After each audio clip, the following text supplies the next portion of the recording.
Noong unang panahon, sa paanan ng mga burol kung saan ang ilog ay dumadaloy na parang himig ng panalangin, may isang bayang tinatawag na San Lirio. Dito, payapa ang buhay. Ang mga umaga ay may bulong ng araw at ang mga gabi ay may haplos ng bituin. Ang mga tao'y namumuhay ng payapa, masayang nagtatanim, umaani, at binibiyayaan din ng makakain mula sa gubat at sa ilog. At habang sila'y nagpapahinga sa ilalim ng punong kahoy, sila'y marahang nakikinig sa mga kwento ng hangin.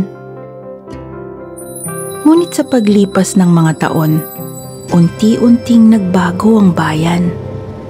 Nagsimulang pumasok ang bakal, ang usok, ang ingay ng mga bagong makina, at ang tukso ng salapi. Ngunit bago pa man dumating ang panahon ng bakal, may isang dalagang nagsisilbing puso ng San Lirio. Si Celine, ang batang marunong makinig sa awit ng mundo. Tahimik si Celine, ngunit sa kanyang mga mata ay sumisilip ang mga lihim ng kalikasan, ang mga himig na hindi naririnig ng iba.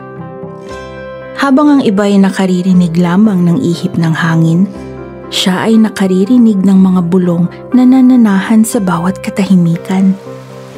Ang himig ng mga talulot, ang mahina at marahang paghinga ng lupa, at ang awit ng ilog tuwing sinasayaw ito ng buwan. May dala siyang plauta, yari sa kawayan na napulot niya noong bata pa siya. Luma na ito, payak. Ngunit sa tuwing hinihipan niya, ang tunog ay nagiging himala. Malinis, mapayapa, at tila kayang paghilumin ang sugat ng mundo. Araw-araw, sa gitna ng malawak na parang, tinutugtog ni Celine ang kanyang plauta habang nakayapak sa damo. Ang mga bata ng bayan ay dumarating upang makinig. Nakaupo sa paligid niya, nakangiti, parang nakikinig sa kwento ng langit. Pakinggan niyo, sabi niya, ang tahimik na tinig ng mundo. Ang mga bata ay natutong maghintay, magmasid, at magmahal sa lupa, sa hangin, sa tubig. Ngunit hindi lahat ng puso sa San Lirio ay nakinig. Lumipas ang mga taon, nagtayo ng mga pabrika, nagsimula ang kalakalan. Ang ingay ng makina ay pumalit sa awit ng mga ibon. Ang mga tao ay naging abala. At sa pag-aapuran nilang yumaman, unti-unti nilang nakalimutan ang himig ng hangin. Nang marinig nilang tinuturuan pa rin ni Celine ang mga bata ng awit ng kalikasan, nagtaka sila.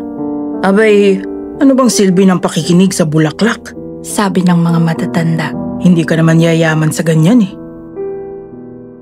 At sa takot nilang mawala ng panahon para sa trabaho, nagsimula silang magalit. Isang hapon, habang tumutugtog si Celine sa parang, dumating ang ilang magulang kasama si Ramil, ang pinuno ng pabrika at isa sa pinakamayaman sa bayan. Hoy Celine, sigaw niya. Tama na nga yung panlilin lang sa mga bata. Nauubos lang ang oras sa pakikinig sa wala eh. Natahimik si Celine. Ngunit sa gitna ng galit ng mga tao, lumapit si Ramil at hinablot ang kanyang plauta. Isang mabilis na sandali at nabasag ito. Nahulog ang mga piraso sa damo. Ang mga bata ay napaiyak. Si Celine ay yumuko. Pinulot ang mga piraso at mahina niyang sinabi, kapag napatahimik ninyo ang awit ng lupa, ano na lamang ang maririnig ninyo bukas? Kinagabihan, nanahimik ang hangin. Sa ilalim ng buwan, ang unang bulaklak ay dahan-dahang nalaglag na tila luha ng mundo. Lumipas ang mga araw. Ang dating malinaw na ilog ay naging maitim at mapait sa panlasa. Ang mga isda ay isa-isang naglutangan. Ang lilim ng puno'y unti-unting naglaho. Ang mga hayop ay nanghina, wala silang makain. Ang hangin ay kumapal sa alikabok at usok, at ang mga bata ay nagkasakit sa bawat paghinga. At sa bawat gabi, ang bayan ay nababalot sa katahimikang walang awit. Ngunit ang mga tao ay nagmatigas. Kayang ayusin ng makina yan, sabi nila. At nagsimula silang gumawa ng plano. Gamit ang mga bakal at tubo, lumikha ang bayan ng isang plauta. Hindi gawa sa kamay, kundi sa makina. Kung nagmula sa musika ang buhay, sabi ni Ramil, gagawa tayo ng sarili nating awit. Tinugtog ni Ramil ang plauta. Ang tunog ay malakas, ngunit walang init, walang damdamin. At ang kalikasan, walang sagot. Ang ilog ay hindi kumilos, ang hangin ay hindi gumalaw, at ang kalikasan ay nanatiling tahimik. Ang tunog ng kanilang plauta ay umalingaw-ngaw, ngunit walang nakinig. Ilang araw pa, ang anak ni Ramil ay nagkasakit. Sinubukan ni Ramil ang lahat ng paraan, gamot, doktor, makina, kahit anong mabibili ng salapi. Ngunit walang gumana. Hanggang sa isang gabi, ang kanyang anak ay nagsalita ng marahan. Ama, naririnig niyo po ba? Ang huling hininga ng kalikasan ay musika pa rin. Pero ayaw nitong sumagot sa ingay. At sa huling sandali ng kanyang lakas, ibinulong ng bata. Sabi ng hangin, hanapin niyo raw po ang pinakamatandang kawayan, ang nakakita sa unang pagsikat ng araw.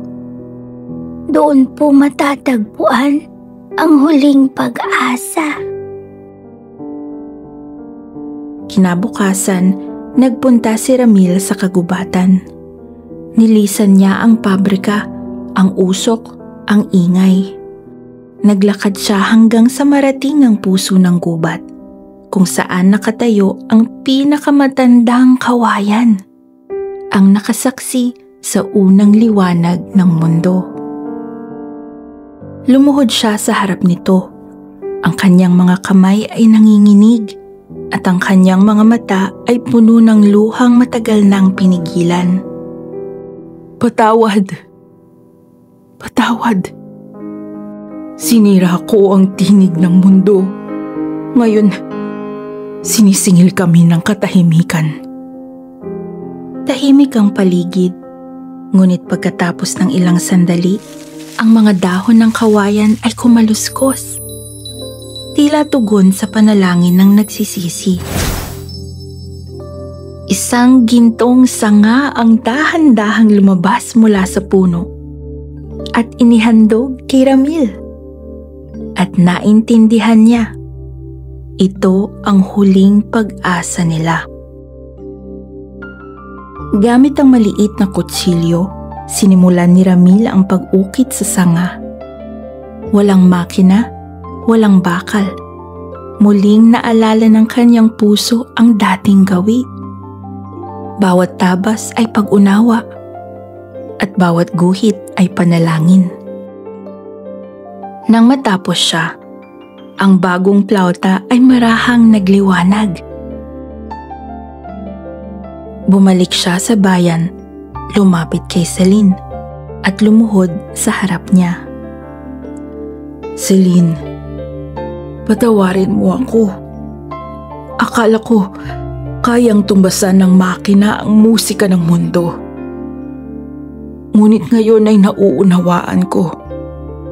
Ang himig ng mundo ay hindi nililikha ng bakal, kundi isinisilang ng puso. Tahimik si Celine, ngunit ngunit sa kanyang mga mata ay may kapatawaran. Tinanggap niya ang plauta. Sa ilalim ng langit na kulay abo, marahang hinipa ni Celine ang plauta. Ang unang tunog ay mahina, parang bulong. Ngunit unti-unti itong lumakas hanggang maging awit na bumabalot sa buong bayan. Ang ilog ay muling kumislap. Ang mga dahon ay unti-unting sumilip sa mga sanga. Ang mga bulaklak ay sabay-sabay na namukadkad. Ang hangin ay muling naging magaan at ang mga bata ay muling tumawa. Sa kanyang dibdib, niyakap ni Ramil ang anak niyang muling nakangiti. Ang mga tao ng San Lirio ay napaluha at ang bayan ay muling nabuhay. Mula noon, nagbago ang San Lirio. Ang mga pabrika ay muling nagbukas. Ngunit sa bawat umaga, humihinto ang lahat upang makinig muna sa awit ng hangin. Ang mga tao ay muling nagtanim at sumasayaw kasabay ng ilog. At sa tuwing umiihip ang hangin sa San Lirio, maririnig pa rin ang malambing na himig ng kanyang plauta, ang awit ng kapatawaran, ng pag-ibig at ng buhay na muling isinilang. Hindi nawala ang awit ng mundo, sabi ni Celine.